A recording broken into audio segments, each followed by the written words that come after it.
Sairam electronics and batteries आणि Bajaj finance घेऊन येत आहे आपल्यासाठी भव्य lucky draw. Dussehra Diwali bumper lucky draw offer. Total 21 बक्षीस.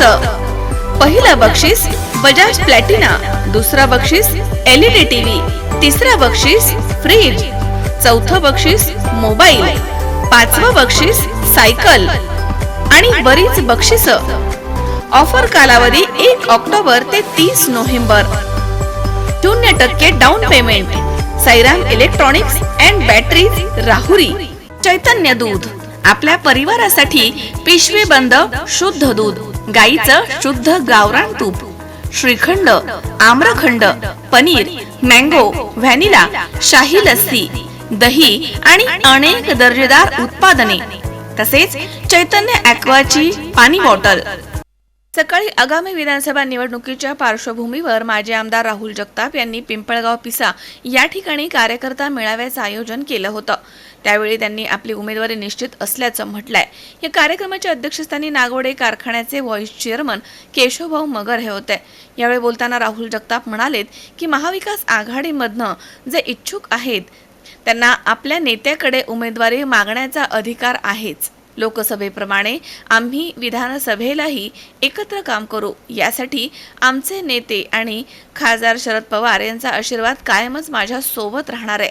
मी अडचणीमध्ये असल्याची चर्चा विरोधक करतायत, मात्र तालुक्यामध्ये अनेक प्रश्न प्रलंबित असल्यानं यावरती विद्यमान आमदारांनी बोलणं गरजेचं आहे.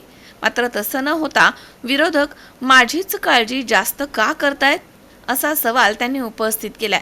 तर तालुक्याच्या दृष्टीनं घोड, कुकडी, साकळई या महत्त्वपूर्ण योजना अनेक वर्षांपासून प्रलंबित आहेत.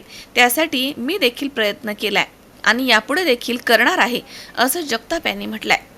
आता असं आहे की आजपासून म्हणजे आधी माहिती नव्हतं, पण आजपासून आता आचारसंहितेची घोषणा झाली आणि मग उद्या विधानसभेच्या निवडणुकीच्या निमित्तानं सर्व प्रमुख पदाधिकाऱ्यांचं म्हणणं होतं की सर्वांना एकत्रित कुठंतरी बोलवलं पाहिजे आणि म्हणून त्या निमित्तानं खरं तर आज आपण या ठिकाणी एकत्र बोलवलं होतं आणि सर्वांचे विचार विनिमय, कुणाचं काय मत आहे सगळं समजून घेऊन उद्याची निवडणूक करत असताना ती कोणत्या पद्धतीने निवडणुकीला सामोरं जायचं ह्याचा विचार विनिमय करण्यासाठी ही बैठक बोलवली. आता असं आहे की काँग्रेस पक्ष असेल, आदरणीय घनश्यामांना असतील, त्याच्यानंतर शिवसेनेमध्ये साजनबाई असतील आणि इकडून शरद पवार गट राष्ट्रवादी काँग्रेस पक्ष या पक्षाकडून मी असेल, बोससाहेब असतील, टिळकजी बोस असतील, आम्ही सर्व इच्छुक या ठिकाणी आहोत आणि लोकसभेला खरं तर आम्ही सर्व एकत्रित एका विचाराने निवडणूक लढवण्याचा प्रयत्न केलेला आहे. तसंच मी या निवडणुकीमध्ये इच्छुक आहे आणि माझं मार्क चांगले आहेत असं मला वाटतं, म्हणून मी निवडणूक लढायची तयारी केलेली आहे आणि ज्याला त्याला उमेदवारी मागण्याचा अधिकार हा प्रत्येकाला आहे. जो तो त्या पद्धतीने मागत असतो, त्याच्याबद्दल काही मला ऑब्जेक्शन घ्यायचं काही मी काही कारण नाही. साहेबांचा आशीर्वाद हा माझ्या पाठीशी पहिल्यापासून आणि आम्ही खरं तर ही प्रमुख कार्यकर्त्यांचीच बैठक ठेवली होती, पण त्याचं स्वरूप हे महामेळाव्यामध्ये झालं. अजूनही बऱ्याच लोकांचे मला फोन येतात की तुम्ही इथं थांबा, आम्हाला भेटायला यायचं. मी अजूनही सगळ्यांसाठी इथं थांबणार आहे आणि असा काही विषय नाही. आम्ही फक्त एक विचार विनिमय करण्यासाठी बैठक बोलवली. साहेब हे महाराष्ट्राचं दैवत आहेत, त्यांना कुणीही भेटू शकतं, ते मी त्याबद्दल काय बोलू शकत. ही चर्चा कोण करतं? ही चर्चा माझे विरोधक करते. मला मुळात एक गोष्ट कळत नाही की तालुक्याचा मी काय विद्यमान आमदार नाही. तालुक्यात वेगवेगळे प्रश्न आहेत, या प्रश्नांवर खऱ्या अर्थानं त्यांनी बोलायला पाहिजे. पण सगळेजण माझीच का काळजी करतात मला हे काय कळत नाही. बरेच जण म्हणते नाही ते उभे नाही राहणार, कुणी म्हणतं नाही त्यांना उमेदवारीच नाही मिळणार. अरे बरं, मला उमेदवारी मिळेल नाही मिळेल, मी उभा राहीन नाही राहीन, तो मी आणि आमचे सगळे कार्यकर्त्यांचा हा विचार आहे ना. तुम्ही आमची एवढी का काळजी करा? पण सगळे ए असेल, बी असेल, सी असेल, विरोधी पक्षातले हे जर माझी एवढी काळजी करीत असेल याचा अर्थ मी त्यांना कुठंतरी टोचतोय, माझी कुठेतरी भीती वाटते म्हणून ते माझी एवढी काळजी करतात. त्यामुळं ते काय म्हणतात हा विचार माझ्या दृष्टीने महत्त्वाचा नाही.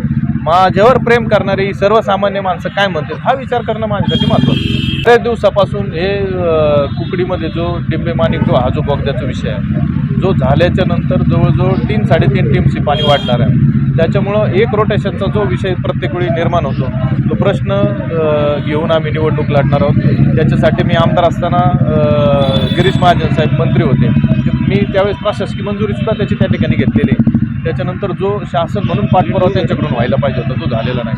त्याच्यानंतर घोडलामध्ये सुद्धा जे पाणी कमी पडतं आहे त्याच्याही बाबतीत घोडमध्ये जे उंची वाढवण्याचा एक विषय आहे, गाळ काढण्याचा एक विषय आहे, अजून जास्तीच्या वेगवेगळ्या ज्या योजना आहेत म्हणजे पुणे जिल्ह्यातल्या ह्या त्या ठिकाणी होत असताना घोडच्याही लाभधारक शेतकऱ्यांवर अन्याय होणार नाही याच्यासाठी हा एक प्रश्न आमच्या दृष्टीने महत्त्वाचा आहे. बऱ्याच दिवसापासून फक्त साखळाईचा सर्वे होतो, त्याच्यात कुठलीही ठोस भूमिका त्या ठिकाणी होत नाही. जर मधी धुमाळ साहेबांना आम्ही एकत्रित एक मिटिंग घेतली होती, त्या मिटिंगमध्ये अशी चर्चा झाली होती की जे पश्चिमेकडचं वाहून जाणारं पाणी ते पाणी अडवायचं, ते पाणी आपल्याकडे आणून ते साखळाईसाठी उपलब्ध करून द्यायचं. हाही विषय आम्ही त्याची प्रशासकीय मंजुरी घेतली, तो विषय तिथंच थांबला आहे. हे सगळे विषय माझ्या दृष्टीने महत्त्वाचे आहे. विसपूरचं पाण्याचाही विषय माझ्या दृष्टीने महत्त्वाचा आहे. त्याचबरोबर MIDCची सुद्धा मी प्रशासकीय त्या ठिकाणी मंजुरीपर्यंत फाईल नेली होती, तोही विषय तिथं थांबलेला आहे. हे सगळे मुद्दे घेऊन आम्हाला उद्याच्या काळात निवडणुकीला सामोरे जायचं. मी जो आरोप करतोय ह्या आरोपाचे साक्षीदार तुम्ही सगळेच आहेत. तुम्ही आता इथं मेळाव्यापर्यंत पोहोचताना तुम्हाला किती रस्त्यात किती संघर्ष करीत यावा लागला, त्यामुळे ह्याची जाणते तुम्ही पण आहात.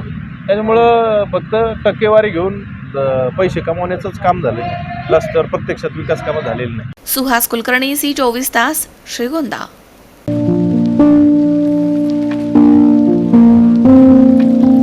तुम्हाला जर इतरांपेक्षा वेगळं फर्निचर करायचं असेल किंवा त्यातही प्युअर सागवानीच हवं असेल तर तुम्हाला एक नाव सुचवतो. कोणतं? पित्रोडा फर्निचर, जिथं प्युअर सागवानी लाकडामध्ये देवघर, dining set, teapoy, office chair तसंच कपाट, bed, sofa set, computer table आणि इतरही फर्निचर उपलब्ध. तसंच बजाज फायनान्स वर फर्निचर उपलब्ध. Pitroda furniture, new Tilak road, Ahmednagar.